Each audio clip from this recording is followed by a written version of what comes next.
love you. Unbelievable. So nice. Thank you, everybody. And here we are. What a place. I love Oklahoma. I really do. I love it. Love Oklahoma.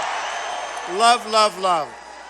You know, I was here 3 months ago. Probably a lot of you were in the group. And we had a little thing. We thought maybe we'd have 1,000 people. I did it for a friend of mine. And I came in and they had 1,000. And then the next day they announced they're going to have about 5,000 and then 10,000. It was 4 days. They had 25,000 people last time. You remember that? Amazing. Oklahoma is amazing. So I just want to introduce somebody very quickly, a very special person, a wonderful person. And then I'm going to come right back and we're going to have fun today. We're going to have fun. We're going to have so much fun. We're going to talk about how great our country will be. We are right now a mess, but we're going to make it great again. So she's a really great friend, and she called and she just wanted to help, and she knows all about making things great. Everybody wanted her endorsement. She said, what you're doing, Donald, is amazing. It's a movement, and it is a movement. It's a movement, and we're going to talk about it. Ladies and gentlemen, Governor Sarah Palin. Thank you.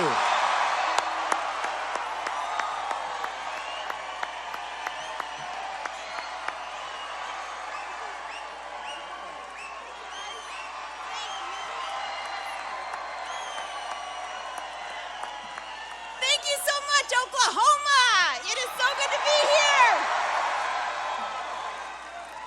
So good to be here where your state motto being work conquers all. Are you all ready to work to make America great again? You ready to elect the great next president of the United States of America, Donald J. Trump? Well, good, because it's going to take all of us working together in this. And you all have a responsibility. We all have a role to play in this, and truly electing someone who will let us make America great again. You hard-working Americans, you patriots, you who know that enough is enough, enough of the status quo, it's got to go.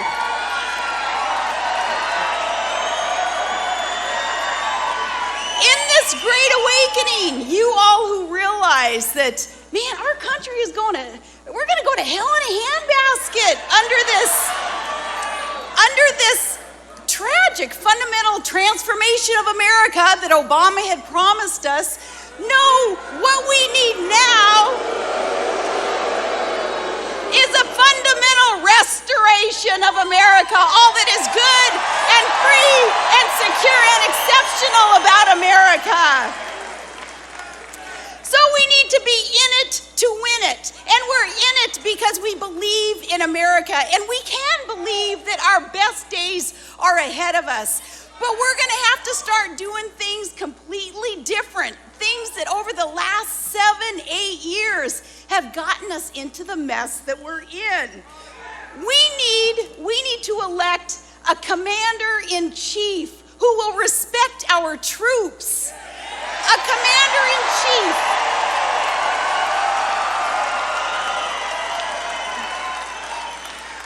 A commander-in-chief who understands that we, as Americans, you here in Oklahoma especially, you love your freedom. And when you love your freedom, you thank a vet.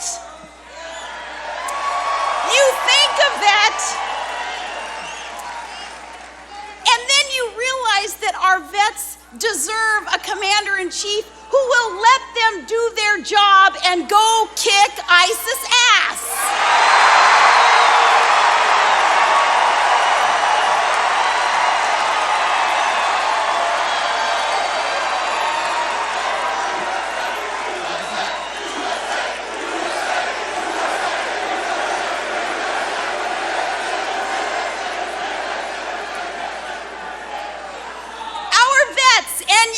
Deserve a commander-in-chief who will respect what it is that our forces go through and would never leave them behind.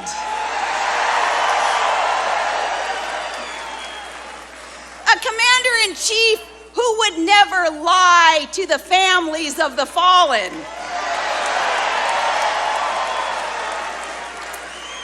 When I talk about a commander-in-chief who will never leave our men and our women behind, let me get a little bit personal on this. I'm talking about not leaving our wounded warriors behind also. Our wounded warriors who come home from the battlefield bringing new battles with them.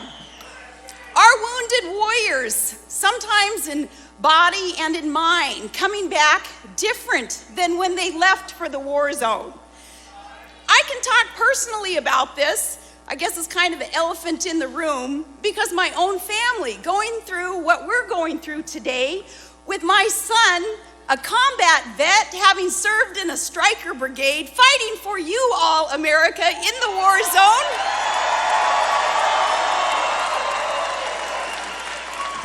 But my son, like so many others, they come back a bit different. They come back hardened. They come back wondering if there is that respect for what it is that their fellow soldiers and airmen and every other member of the military so sacrificially have given to this country.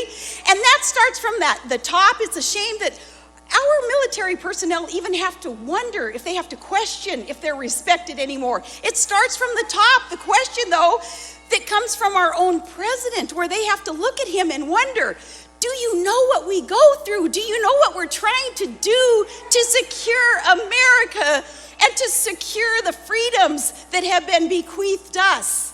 So when my own son is going through what he goes through, coming back, I can certainly relate with other families who kind of feel these ramifications of some PTSD and some of the woundedness that our soldiers do return with. And it makes me realize more than ever, it is now or never, for the sake of America's finest, that we have that commander-in-chief who will respect them and honor them. In fact, not 10 minutes ago, I was handed a military coin from one of your great residents here, a young man who is retiring from the military, and on the coin it says, we're a brotherhood that only a few can understand. I know that you understand. So Oklahoma, we need you to you need to share the message with the rest of America. And when you go to vote in your primary March 1st, you can make it a Super Tuesday for the rest of America by leading the way with the vote for the next commander who will respect our troops, who will give them what they are deserving, and who will treat our vets better than illegal immigrants in America.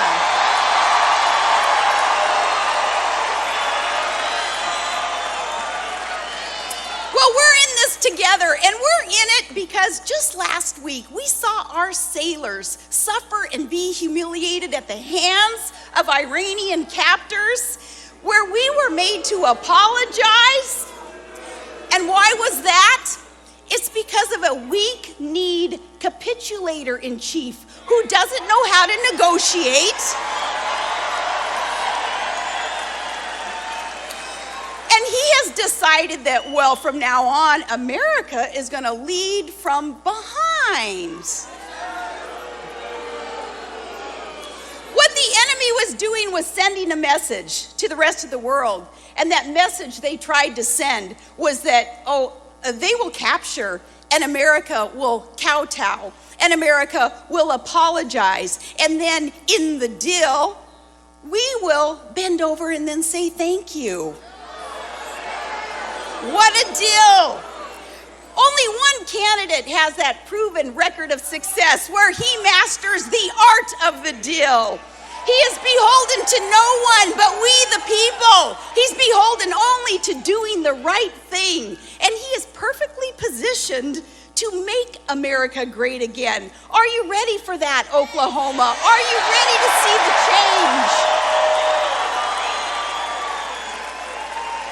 Like I said yesterday in Iowa, no more pussyfooting around. It is time.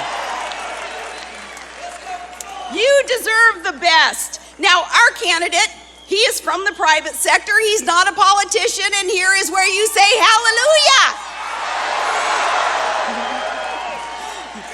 In the private sector, where you actually have to balance budgets in order to prioritize, to keep the main thing, our candidate knows that the federal government's main thing is to keep us safe, to keep us secure economically and militarily, and he's the one who knows how to lead the charge. Are you ready for a commander who will allow us to make America great as he leads the charge for us?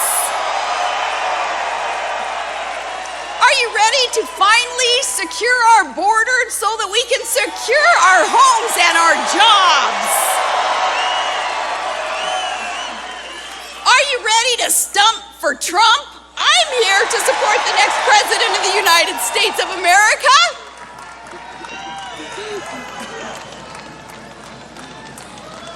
Now, 8 years ago, I had warned that Obama's promised fundamental transformation of America, it was going to take more from you, and it was going to leave America weaker on the national stage, and it's the one promise that Obama kept. But he didn't do it alone. He didn't do it alone. And the beauty of Trump's candidacy, as he has exposed not just the tragedy of that transformation, but also the complicity of both sides of the aisle that has enabled this transformation. He has revealed the system, which really is the permanent political class that is doing the bidding for their campaign donor class. That's leaving us out. That's leaving the average hardworking Joe six-pack American, that's leaving us out. Now that campaign donor class, what they need somebody to bid for, and it's happened these last 7 years, is to keep our borders open for their cheap foreign labor. And it's to bloat the budgets so that the crony capitalists, their friends, can suck from those budgets. And it's those lousy trade deals that our own establishment has approved, has sanctioned, that gut America's industry, and it shoos jobs offshore. His candidacy, Trump's candidacy, this movement, this force, this strategy proves that, shoot, as long as that establishment, as long as they get to keep their titles and their perks in DC and their media ratings, they don't really care who wins elections. Believe me on this. I've kind of been there, and I see how they treat those who go rogue like Mr. Trump does in order to do the right thing. You want to know proof of that? Even today, the GOP machine, they're attacking their own front runner and his base of dynamic, diverse, very patriotic supporters. They're attacking you because they can't afford for the status quo to go. Otherwise, the gravy train, it stops and they can't keep slurping from it. Not if things change the way that Mr. Trump and all of we know needs to change.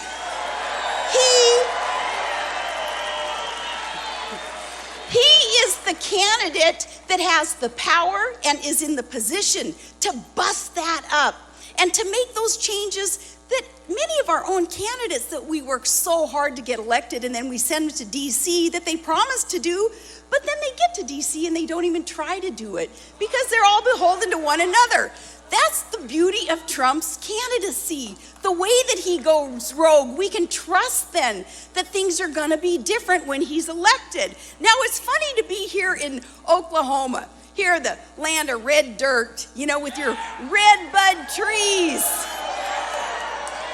And here we got a redhead from the big red apple running for president, and yet the GOP machine, all of a sudden, they're saying, we're not red enough. We're not conservative enough. And I say, what in the world do they know about conservatism? Is it conservative to hand Barack Obama a blank check every year to fund Obamacare and Planned Parenthood and then to keep those borders open so that illegal immigrants compete for our jobs? Is it conservative to watch these safety nets turn into hammocks for people, many who just choose not to work? Is it conservative to allow, again, illegal immigration to produce millions of new future Democrat voters? That's not conservative. And is it conservative to bequeath our children trillions in new debt, trillions that they'll never be able to pay off? And is it conservative to not fight back for our solvency and our sovereignty? They now are concerned about ideological purity? Since when? We're not ready enough. Well, not every conservative has had the guts to talk about the real issues that are needing to be discussed and debated. Our candidate is ballsy enough to get out there and put those issues on the table, the issues that a lot of other candidates have wanted to duck and run from.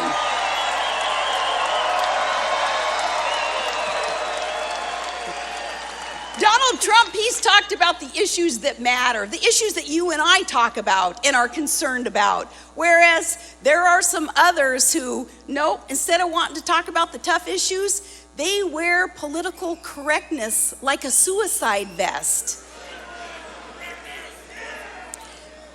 It's so important that these big issues are finally debated. And that's another refreshing thing about this candidacy, because this election, it's not just your basic ABCs, anybody but Clinton.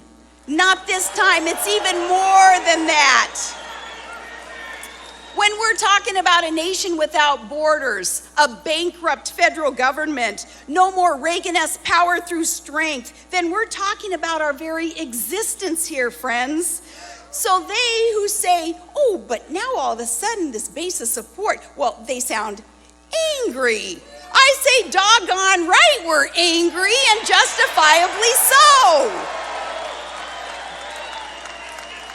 They're telling us we need to just chill. And I say, they're stomping on our neck and they're telling us just chill. No, we won't chill. In fact, it's time to drill, baby, drill down on what's going on and hold them accountable. Are you ready to elect someone with the willingness and the ability to make that change that we need to change out that establishment and put you back in charge to take back our country? Oklahoma, are you ready to take back our country?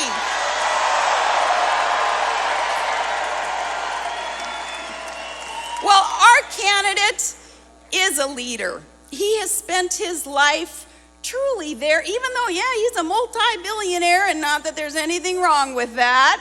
A multi-billionaire, but self-made success, so we don't envy that success. In fact, we root him on because he roots us on. He says to us, he says, I've worked very, very hard and I've been successful. Hugely successful, he says. And he says, and I want you to be successful too. So we root him on because he's the proponent of equal opportunity to work. And where but Oklahoma would you guys appreciate that more with your state motto, knowing that work conquers all? He will put you back to work. He has spent his life looking up and being optimistic and building big things that touch the sky, infrastructure that puts people to work. He has spent his life building up this success. So his power, when he's in DC, it's not gonna come off of opium, being high off opium, other people's money. That opium that other dopes in Washington sure get high off because they take it from you and then they distribute that other people's money. That's not Trump. His power, if you will, his passion is the fabric of America. It is work ethic and dreams and drive and faith in the Almighty, and that is America. Are you ready to share in that again, Oklahoma?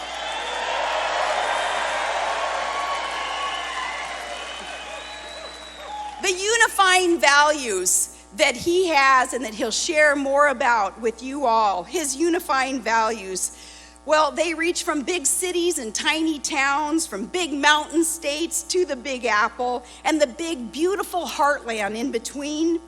He finally is the candidate that we can count on to be the president for all Americans, and not divide and not race bait and not think that because you live in one zip code or you are of one color or you are of one economic class that you're any different than any other American. He is for equality.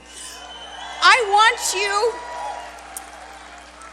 want you knowing that the only thing standing in between you and hearing from the next president of the United States is me. So I'll get out of your way. But I want you to try to picture this, Oklahoma. Exactly 1 year from today, former President Barack Obama,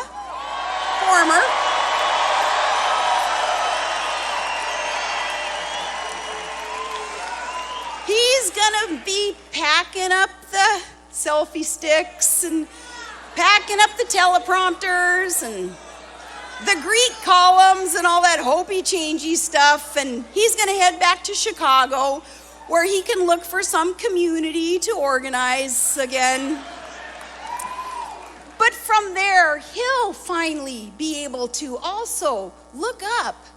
And when he looks up over his head, he's gonna see that shining, towering Trump Tower. Because yes, Barack, Trump built that, and that says a lot about our next candidate, who will be the next president of the United States of America, Donald J. Trump. God bless you, Oklahoma. God bless the United States of America. God bless you guys. There's a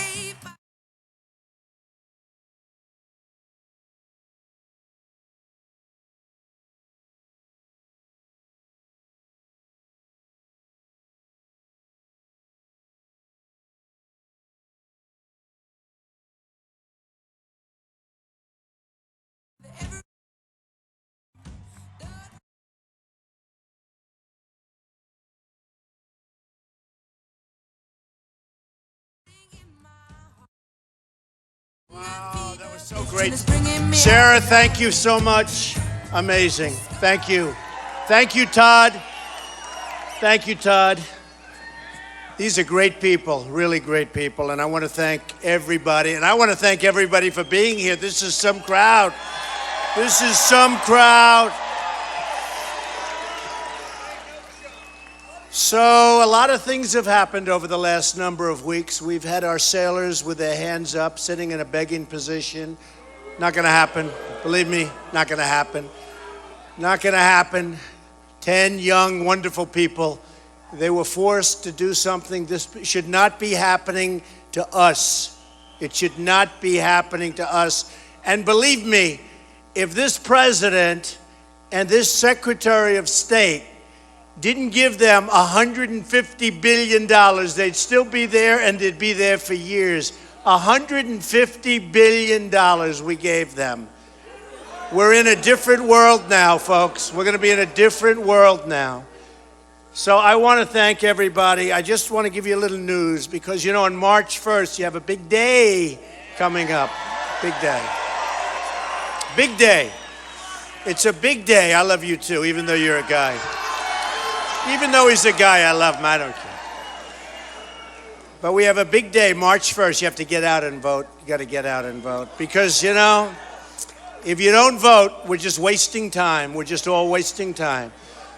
I was saying this morning, I got a call from a really great reporter. Happens to be liberal, but somebody I actually respect. You know, we don't always respect that side. And he said to me, how does it feel? This was 3 months ago. The summer was all Trump. How does it feel? Because we have a movement going on, folks. We have a movement. This is not a normal situation. People are sick and tired and fed up, and yes, we're angry. We are angry. And said, how does it feel? I said, how does what feel? What you've done, it's never been done in politics before, what we've created all together, because it's we, it's not me. And what you've done, it's never been done. He said, it's the summer of Trump. They wrote articles, the summer of Trump. I said, what I've done is nothing, because if we don't win, to me, it means nothing. He said, you're wrong. He said, no matter what happens, whether you win or lose, what you've done, you've changed the whole landscape of campaigning and the whole dialogue. I said, trust me, if I don't win, and I'm not talking about winning primaries, I'm talking about winning the presidency for you, it all doesn't matter, okay? It all doesn't matter. Thank you. So nice, thank you. That's so nice.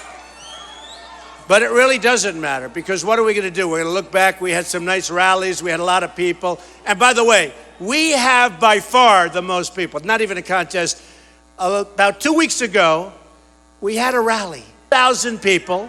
By the way, today you have like 20,000. They had to send 7,000 people away. We had to send 7,000 people away. Meaning I'm coming back to Oklahoma. I have to take care of those 7,000 people. I feel guilty. Can you imagine this whole arena packed for sending people away? But we have by far the biggest crowds. So, I love you. I love you. Beautiful. It's beautiful.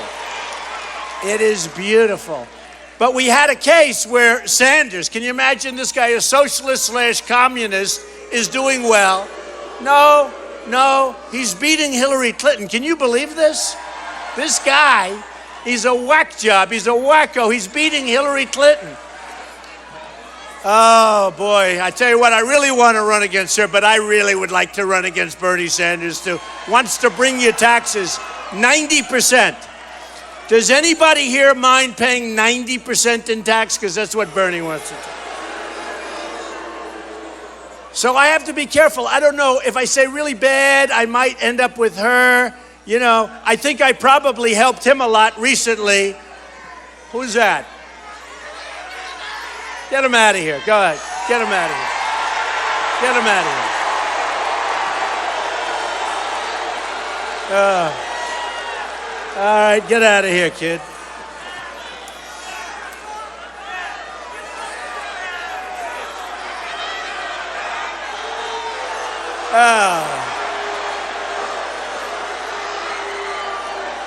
What's more fun than a Trump rally, right? Get him out of here. Out. Thank you. He's not going to mess around with that guard. You go ahead. Get him out. Thank you. Good. Thank you.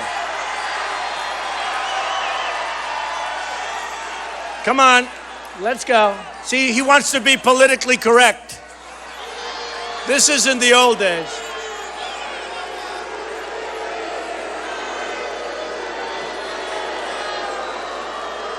One person. And what happens is they'll be talking about, oh, there were tremendous protests. This is one person. But I like it. I hope they do a couple of more today, because the only way those cameras, which are crooked as hell, will ever turn to show this packed arena with 15,000 people is if we have a protester, right? So I love protesters. You know, I've been telling these cameras for a long time, turn around, go ahead, show the arena. I go home, my wife will say often, she'll say, were there many people? I said, we had 20,000 people in Dallas. We had 35,000 people in Mobile, Alabama. My wife will say, were there many people there? Because these cameras never show the crowds. They never show the crowds. Telling you. They never show the crowds. Look at the cameras, they're straight on. They don't show the crowds. The only time they show is when we have a protester. Look at them. They are disgusting, folks. Disgusting. Go ahead, turn the cameras. Turn the cameras. Turn the cameras. They don't move the cameras. You know why they don't move the cameras? Because they're dishonest I won't say it. No, they're dishonest people. They really are. They're totally dishonest people. The only time they move the camera is when there's a protester because, you know, they make us look a little bad. They think, I love protesters because why don't we have a protester right up in the top of the rafters at a PAC so that these guys, I never thought the cameras moved. You know, it's amazing. I never thought the cameras moved. I thought they were fixed. What do I know? And then we have a protester and they're like bent like a pretzel trying to get the protester. No, they're bad guys. I mean, take a look. You won't see it. You'll go home, you'll say, wow, what a crowd, and you'll just see Trump's face, just Trump's face. Now, I will tell you this. You hear from the roar, you say, man, that's a lot of people, okay? But we have a packed house. Amazing. Wow, amazing. So I was going to tell you, so Sanders had 3,000 people. I had 12,000 people. And they cover Sanders in the press, and they say, oh, he was packed. He had thousands of people. He had 3,000 people. I had 12,000 people the same day. They don't say anything. They don't say. Isn't that amazing? They don't say anything. Oh, good old Bernie. Oh, Bernie will be fun. You know, I don't know if Hillary's going to make it. She may not make it with the voters. She may not make it legally. She may not make it legally. Got a problem. I mean, look at Petraeus, good guy, made a mistake. And by the way, leave the guy alone. Don't demote. You know, they want to demote him. They want to take away. He's suffered. Leave Petraeus alone, right? Enough already. Enough. They've gone after him. They've destroyed him. And yet Hillary's flying safe. And she did 100 times worse than what he did.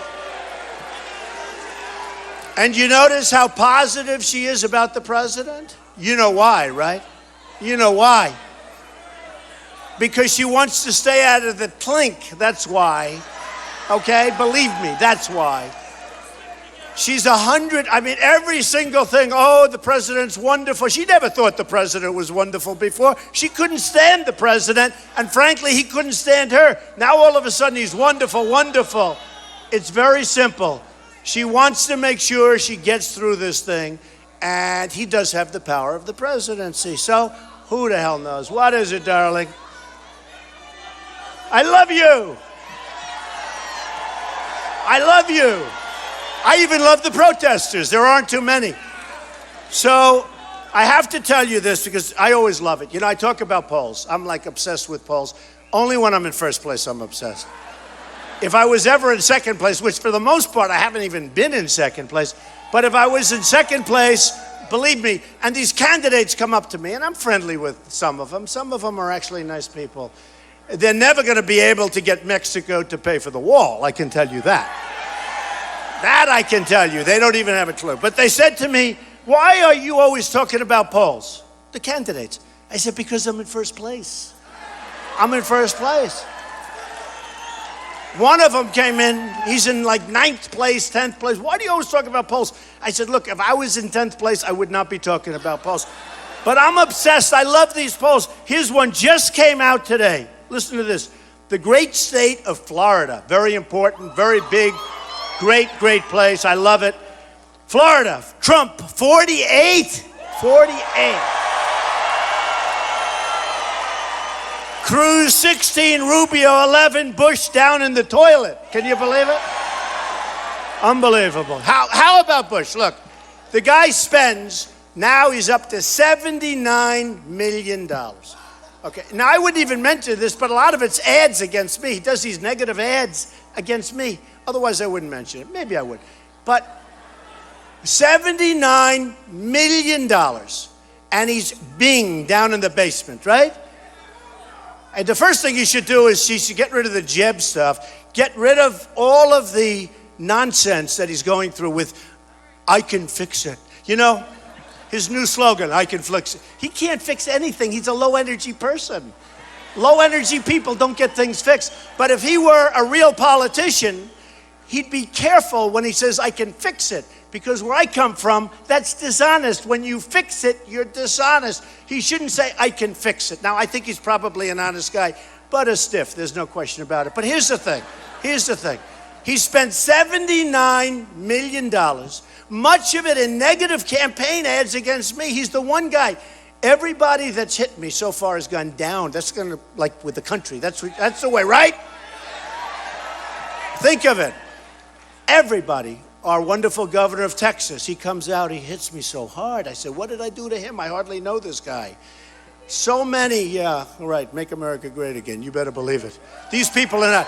Politicians are not going to do that because they're all talk, they're no action, they don't have it. But think of this. So Bush spent $79 million. I spent practically nothing, right? He's down here, right toward the bottom, and I'm at the top by so much you wouldn't even believe it. New poll, Monmouth, Trump 36, everyone else like way, way, way behind. Morning Consult, Trump 39. Reuters, Trump 42. Trump 42. Gravis, Trump 41. I mean, this is a lot. You know, you have 14 people in there still. 14 people. Trump's at 41. I'd take 41 or 42 if we had 3 people, right? We'll take it then, too.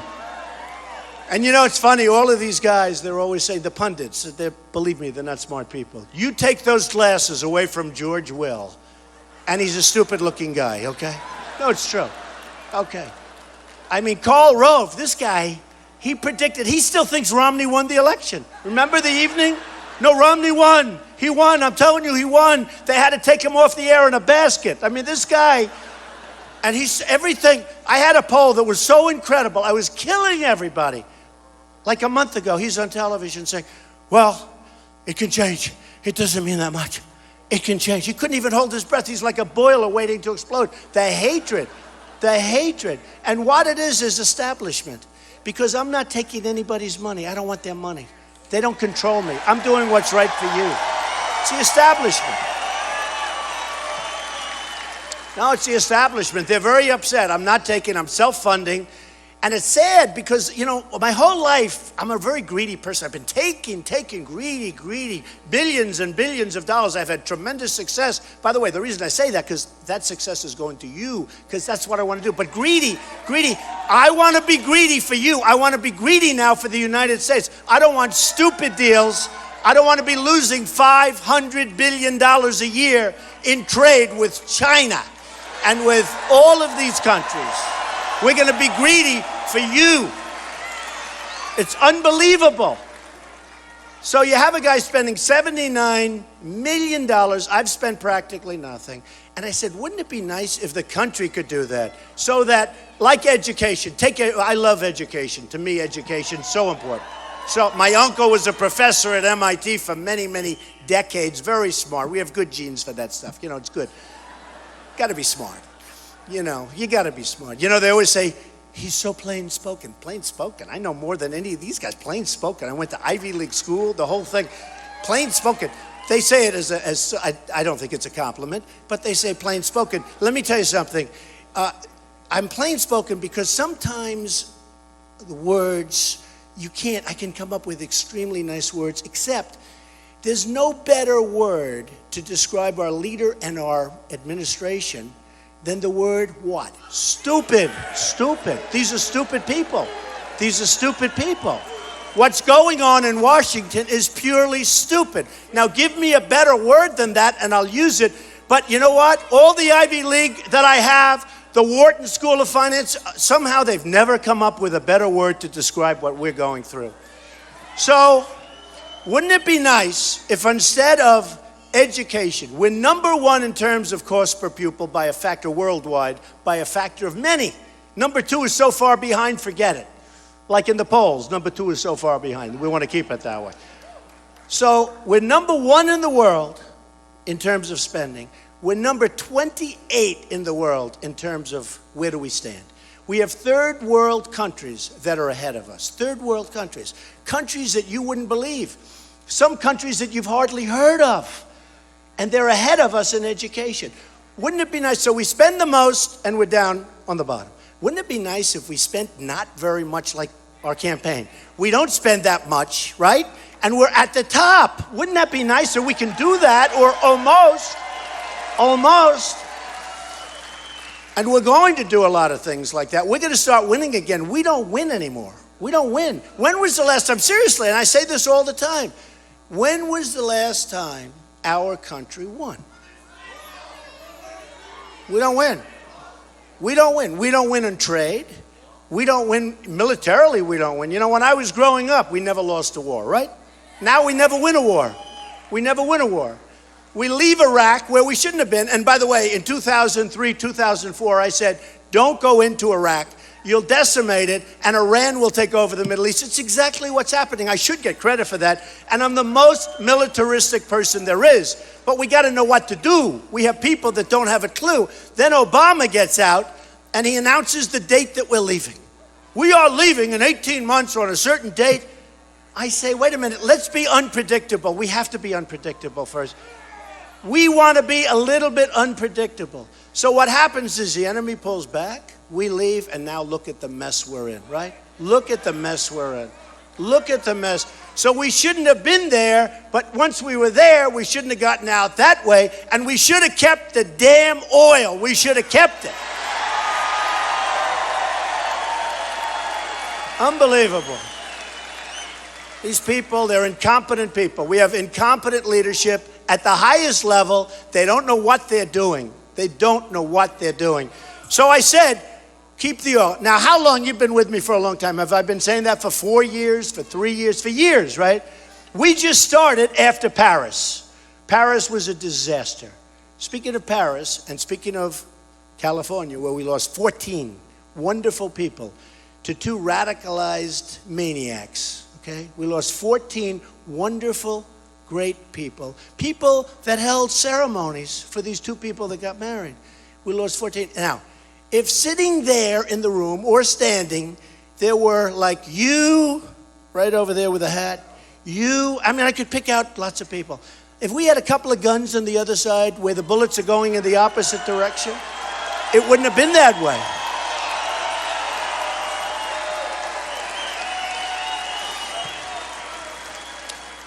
So we're going to save and protect and cherish our Second Amendment, okay? We're going to protect our Second Amendment. I mean, these people with the guns, they want to take the bullets, they want to take the guns, don't put any bullets in the magazines, we wanted this. The bad guys aren't listening, folks. The bad guys aren't listening. And we have to protect, because there is an assault on Christianity, and there's an assault on guns. There's an assault on everything that we stand for, and we're going to stop the assault, okay? We're going to stop it.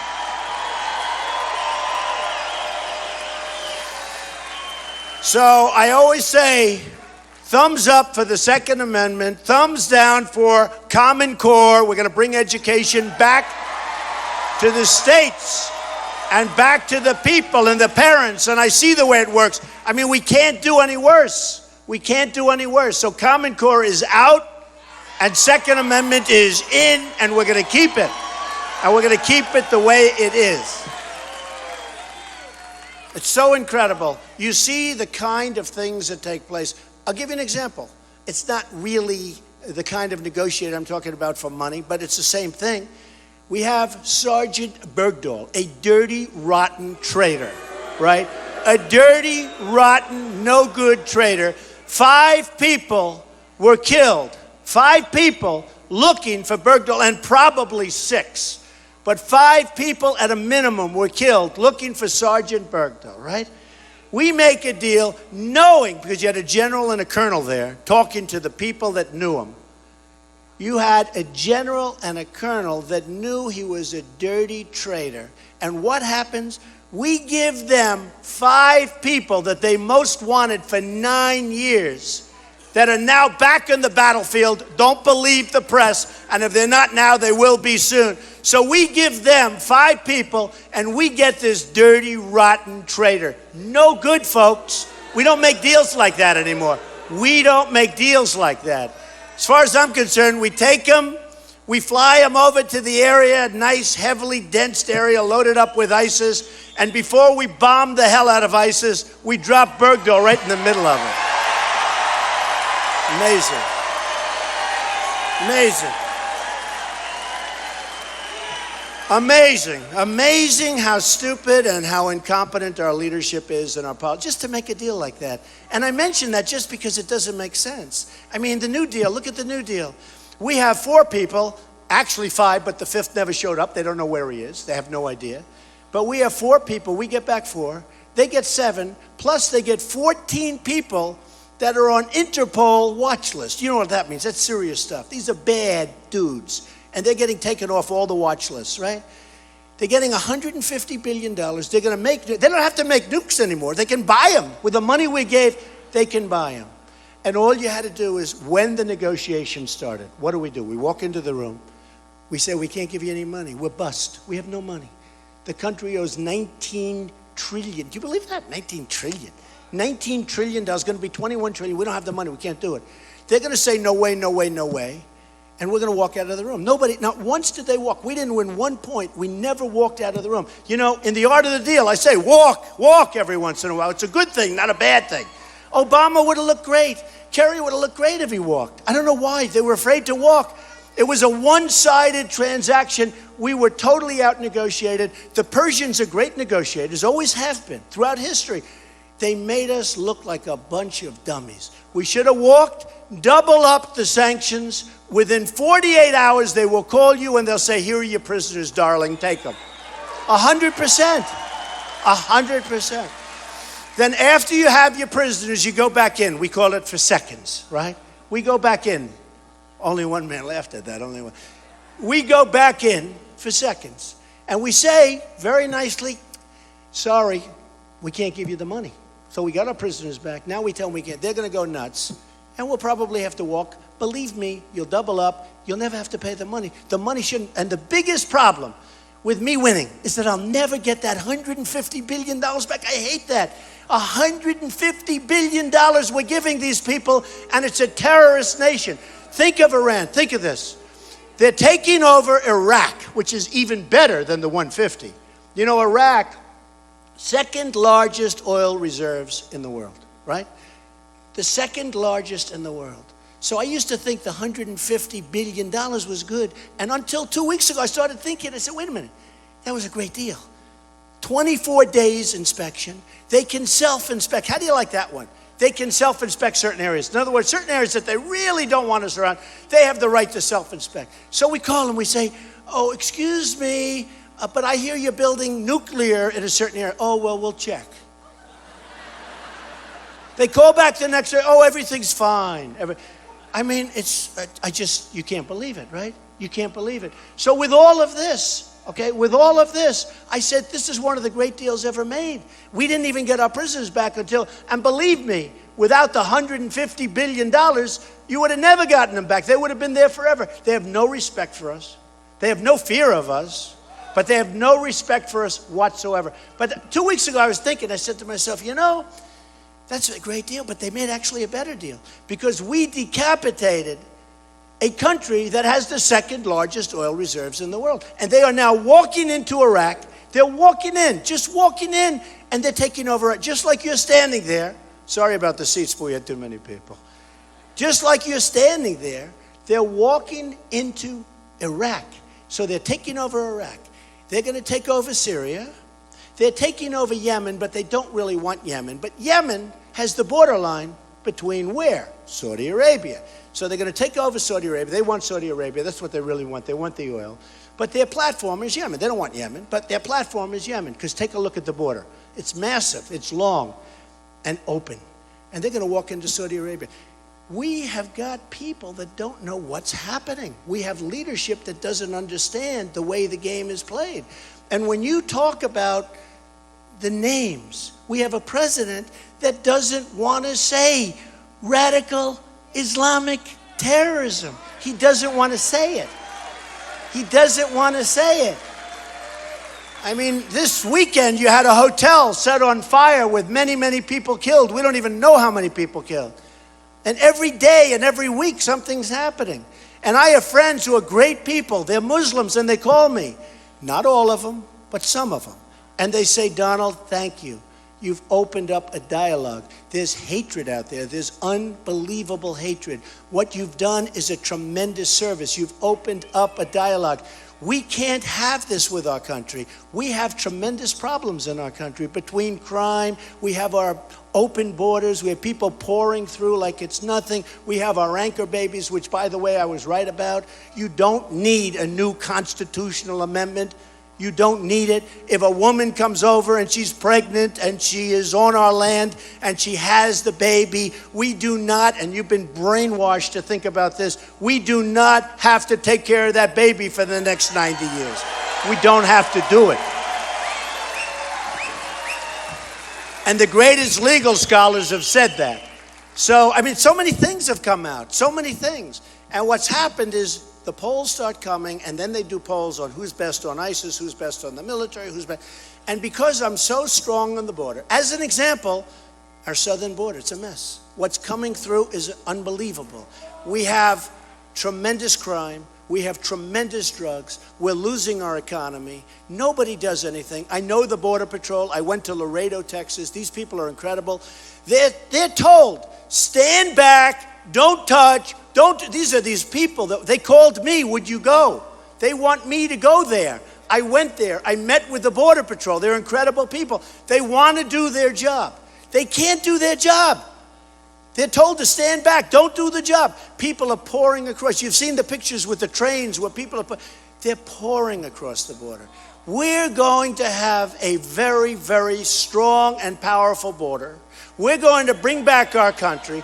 We're going to build a wall. We're going to build a wall.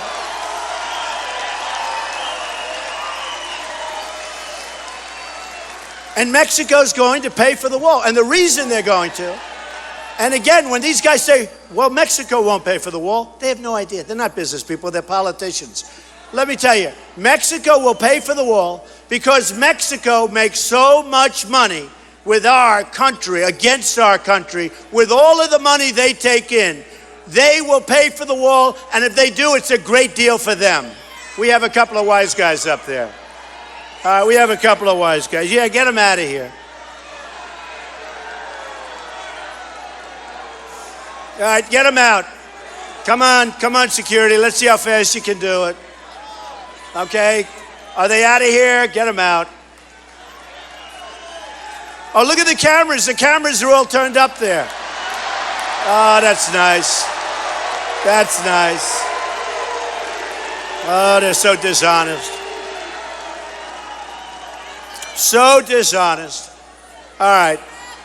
Thank you. Thank you. Thank you, Mr. Protester. People are going to see how many people are here today. 15,000 turned away 5,000. Is that unbelievable? At least 5,000. Even your governor was here, a terrific woman, and she said, wow, I've never seen it. This is amazing. So it is amazing. It is amazing. It's amazing because we want to see good things happen for us again. We want to be smart. We want to be respected. We want to be the top of the heap. We're not anymore. China's economy is killing us. China's killing us. We have political hacks negotiating with China. We have political hacks negotiating with Vietnam, which is the new China, what they're doing to us, with Mexico beating us at the border, beating us at trade. Ford is moving to Mexico, a massive $2.5 billion plant. Nabisco, they make Oreos. I used to love Oreos. I don't like them anymore. They're moving their big plant. They're moving their big plant from Chicago into Mexico. Okay? No good. It's no good. We don't want that. That's no good. That's no good. So, with all of these things that are happening, so Carl Icahn, great businessman, he endorsed me. Other businessmen all want to endorse me. I say, do me a favor, don't bother. Nobody knows who the hell you are, but I do. They're the greatest. We have the greatest negotiators in the world. We have the greatest business people in the world, the greatest. And let me tell you, when we put Carl and others that you have heard about and some you haven't, some are incredible and nobody ever heard of them, but I know them. When we put them in charge of trade, we're not losing $505 billion anymore, okay? We're not losing the kind. Think of it. We've lost millions and millions of jobs. We've lost 50,000 at least factories and manufacturing plants and areas to this craziness that's going on. We're going to bring our jobs back. We're going to bring our manufacturing back. Some of it's coming to Oklahoma. Some of it's coming to Michigan. It's coming all over. It's coming all over. I've seen areas in Iowa, like Newton, Iowa, so much. They've lost so much. And it's been taken out of the country, just taken out by people that don't have a clue. So, here's the story. Oh, looky, looky. Oh, looky. Oh, look what we have.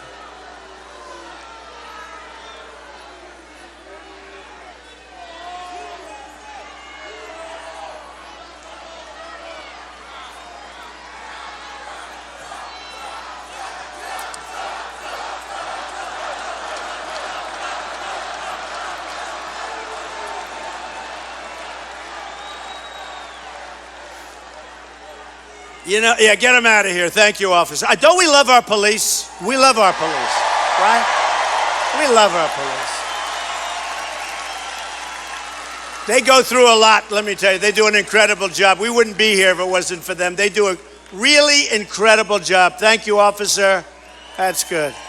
You know, one of the first times we had a rally, we had a rough guy. This was a rough, tough guy.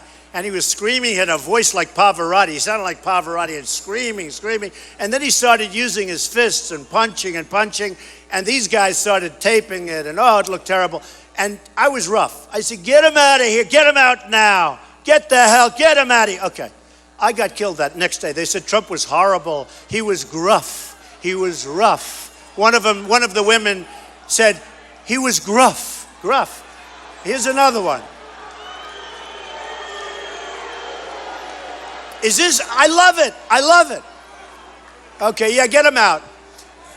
The next day, I was very soft, I was very meek. I said, oh, please remove him. I got killed in the press. They said, is Trump a weak sister or what? So you can't win. You can't win. I just want to tell you, just in closing, I want to say the following. We have a country that we're proud of and that we love and that we're not going to lose.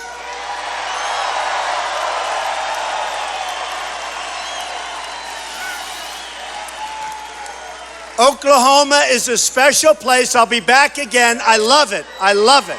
I love the people. I love the people.